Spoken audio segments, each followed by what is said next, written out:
कानूनी और आईनी पेचीदगियों को सुलझाने के लिए उलझनें बड़ी बढ़ गई हैं और लोग समझ नहीं पा रहे हैं कि इस वक्त मुल्क में हो क्या रहा है, किसका क्या इख्तियार है, आइन क्या कहता है। यकीनन आईनी रहनुमाई हासिल करने के लिए हमारे साथ इस वक्त माहिर कानून मौजूद है, किसी तारुफ के मोहताज नहीं है। इरफान कादिर साहब, thank you so very much sir for giving us your time. मेरा पहला सवाल सर आपसे ये है कि अभी हम देख रहे हैं टेलीविजन पे रोज़ाना बहस चल रही होती है। एक प्रोग्राम चल रहा होता है जिसमें कहा जाता है कि सदर मुमलिकत को इख्तियार हासिल है, दूसरा चल रहा होता है कि इख्तियार हासिल नहीं है। लेकिन आज जो उन्होंने ख़त लिखा है इलेक्शन कमीशन को, उससे वाज़ेह हो गया है कि उन्हें इख्तियार तो हासिल नहीं है। उन्होंने तजवीज़ पेश की है कि वो सुपीरियर जुडिशरी से रहनुमाई हासिल करें इलेक्शन कमीशन ऑफ पाकिस्तान। अगर कानूनी बात की जाए इरफान साहब, आपकी नज़र में इख्तियार ECP का ही है, सदर मुमलिकत का नहीं है सर? बिल्कुल, मैं तो शुरू से ये कह रहा हूँ कि ये इख्तियार ECP का है और मैंने जो आउटगोइंग चीफ जस्टिस है उनको भी बता दिया था कि ये इख्तियार जो है ECP का है, लेकिन वो मेरी बात ही नहीं सुन रहे थे। काश के मेरी बात सुन ली होती।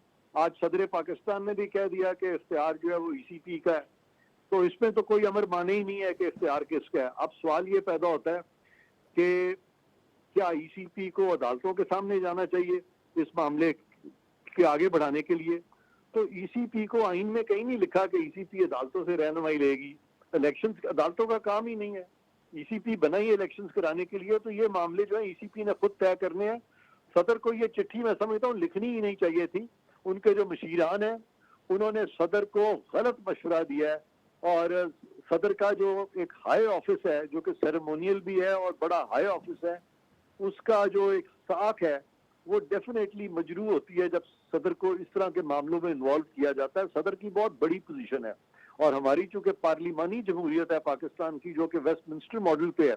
इंग्लिस्तान में आप कभी देखा है आपने कि किंग चार्ल्स या क्वीन एलिजाबेथ जो कि इतने सालों से हैं वो इस तरह के चिट्ठियां लिखनी शुरू कर दें? क्या पाकिस्तान में कभी किसी सदर ने पहले चिट्ठी लिखी है इस तरह की कि इलेक्शन कब होंगे कब नहीं होंगे? तो ये सारी चीजें जो है या वो उन्होंने आइन की वजाहत की है कि आइन ये कहता आइन ये कहता, वो उनका काम है, खामोशी से देखें। हाँ, अगर सदर के सामने ऐसे शवाहिद आते हैं कि इलेक्शन कमीशन जानबूझ के इलेक्शन नहीं करा रहा और वो मिक्सड अप है किसी सियासी धड़े से, तो फिर सदर पाकिस्तान भी और मैं और आप भी हम इलेक्शन कमीशन के जो चीफ इलेक्शन कमिश्नर है उनके खिलाफ या मेंबरान के खिलाफ हम सुप्रीम जुडिशल काउंसिल को मूव कर सकते हैं। लेकिन ये नहीं कि हम शक करके तो शक पे मूव करें, बल्कि हमारे पास फिर ठोस शवाहिद होने चाहिए। उस तरह का तो कोई शवाहिद सदर के पास नहीं है, इसलिए सुप्रीम कोर्ट के पास जाने की जरूरत ही नहीं है सारे मामले। हुजूर वाला आइन कहता है कि 90 दिन में इलेक्शन कराने चाहिए, बिल्कुल कहता है, और आइन ये भी कहता है इस वक्त जो सूरत हाल है कि हल्का बंदियां भी होनी चाहिए। तो इन दोनों आइन में से कौन सा आइन ज्यादा इंपॉर्टेंट है, कौन जीतेगा सर? देखें, आइन बड़ा क्लियर है कि 90 दिन के अंदर होने चाहिए, लेकिन यहाँ पे तो असेंबलियां मुख्तलिफ वक्त में टूटी हैं। सूबाई असेंबलियां जो है उसके बारे में सुप्रीम कोर्ट ने कह दिया कि 14 मई को इलेक्शन करा दो, और यहाँ पे सदर ने कोई और बात कर दी।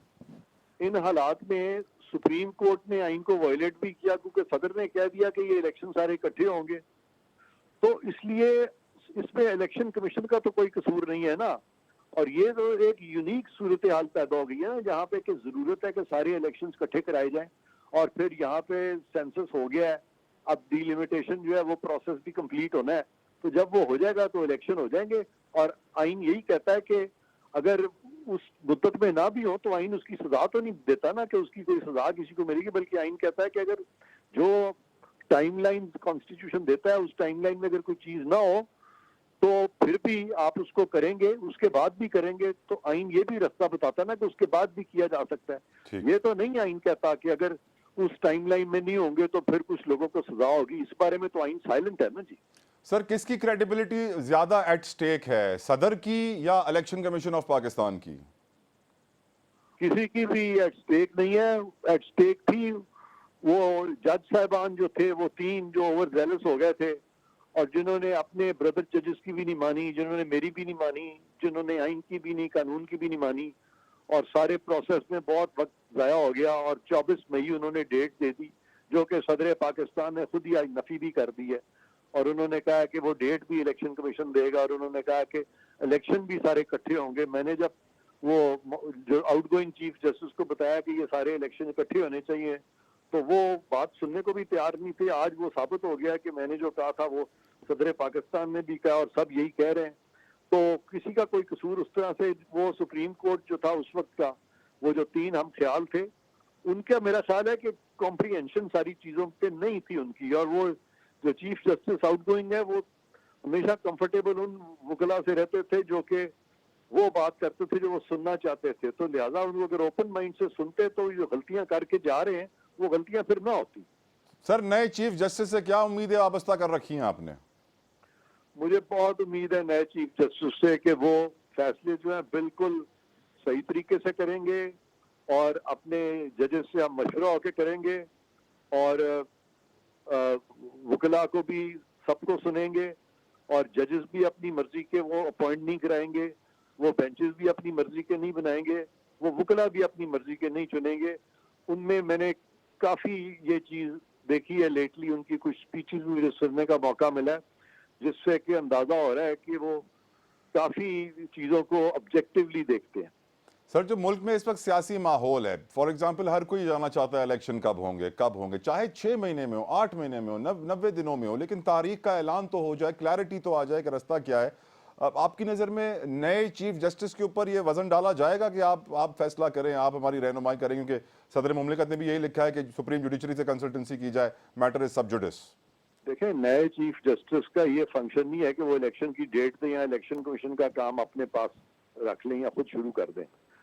लेकिन अगर इस पे फुल कोर्ट बन जाता है और सारे सियासी धड़े और इलेक्शन कमीशन भी ये चाहता है कि भाई आप ही अब फैसला कर दें, तो अगर वो खुद ही उसको आर्बिटर बना लेते हैं सुप्रीम कोर्ट को, तो फिर उनको सुप्रीम कोर्ट की माननी पड़ेगी। इरफान साहब, एक और सवाल जो पूछा जा रहा है लोगों की जानिब से कि जो मुतनाज़े फैसले मौजूदा चीफ जस्टिस साहब ने किए हैं, क्या आपको लगता है वो रिवर्स होंगे? सारे रिवर्स हो जाएगी, सारे सारे सारे। व्हाई डू यू से दिस सर? मैं बता रहा हूँ, मेरा सारी जिंदगी गुजरी है इस प्रोफेशन में, मुझे पता है ना कि जो इलीगैलिटीज, अनकॉन्स्टिट्यूशनैलिटीज जो है वो विथस्टैंड नहीं कर सकती रीजन को। और practice and procedure bill, Punjab हुकूमत वाला मामला, ये सारी चीजें रिवर्स होंगी सर? जी फरमाइए। मैंने कहा sir, practice and procedure bill, Punjab हुकूमत का मामला, इलेक्शंस एक्ट, बहुत कुछ हुआ है अदालतों में, आप कह रहे हैं सब रिवर्स होगा? फौरन रिवर्स होगा, जल्दी रिवर्स होगा। अब सर ये बताइए कि इस वक्त जो आईनी सूरत हाल है पाकिस्तान में, क्योंकि सदर मुमलिकत ने अपने ख़त में भी लिखा है कि उन्होंने इलेक्शन कमीशन को मुलाकात के लिए बुलाया था, वो आए नहीं, फिर चारों सूबों ने फैसला कर लिया कि सदर का इख्तियार नहीं है। जो इस वक्त आइन की सूरत हाल है, जो हमारी अदालतों की तरफ हर कोई हर छोटे मोटे केस के लिए चला जाता है और सिर्फ एक ही जगह है जहाँ से इंसाफ की तवक्को की जाती है, क्या आप समझते हैं कि मुल्क में जो मौजूदा हालात हैं सियासी, मुआशी, मुआशरती, उसमें बड़ी वजह यही है कि आइन की बालादस्ती नहीं है? देखें, आइन की बालादस्ती जो है ना, वो जो हम ख्याल जजेस थे, उन्होंने सारा कुछ अपने हाथ में लेने की कोशिश की थी। अगर वो ये ना करते और जो अदारे काम कर रहे थे उन पे छोड़ते, इंटरफियरेंस ना करते, तो आज हम इस मैच पे ना पहुंचते जिस मैच पे हम पहुंच चुके हैं। यानी आज जो मुल्क के हालात हैं आपकी नजर में उन 3 हम ख्याल जज हजरात की वजह से हैं? उसमें भी सबसे ज्यादा कसूरवार मेरे नजदीक वो जो आउटगोइंग चीफ जस्टिस हैं वो थे। सर, एक सवाल यहाँ पे उठता है हर पाकिस्तानी के दिल में, अगर मुल्क के हालात ऐसे बड़े ओहदों पर फाइज लोगों की वजह से हैं, तो क्या कोई उनसे सवाल पूछने वाला होगा सर? हम सब पूछते हैं, मैं भी पूछता हूँ, आप भी पूछते हैं, पर वो तो जवाब नहीं आ रहा सर। जवाब कैसे आए? पूछे जाएंगे। जवाब नहीं आ रहा सर, मैं चाह रहा हूँ जवाब भी आए ना उनकी तरफ से तो अच्छा होगा। नहीं, जरूरत नहीं है उनको, अब खुद ही समझ आ गई होनी है, क्योंकि जब इन्होंने ऑर्डर किया था 14 मई को इलेक्शन होंगे सूबों के, तो उनको खुद ही समझ आ गई थी कि ये नहीं होंगे 14 मई को। और उनके पास अगर उनका ऑर्डर सही होता तो उनके पास तो इख्तियार था ना कि वो तौहीन अदालत में सजा देते। ये उन्होंने जब तौहीन अदालत में भी किसी को सजा नहीं दी, तो इसका मतलब है उनको इदराक हो चुका था अपनी गलती का, इसीलिए फिर वो खामोश हो गए।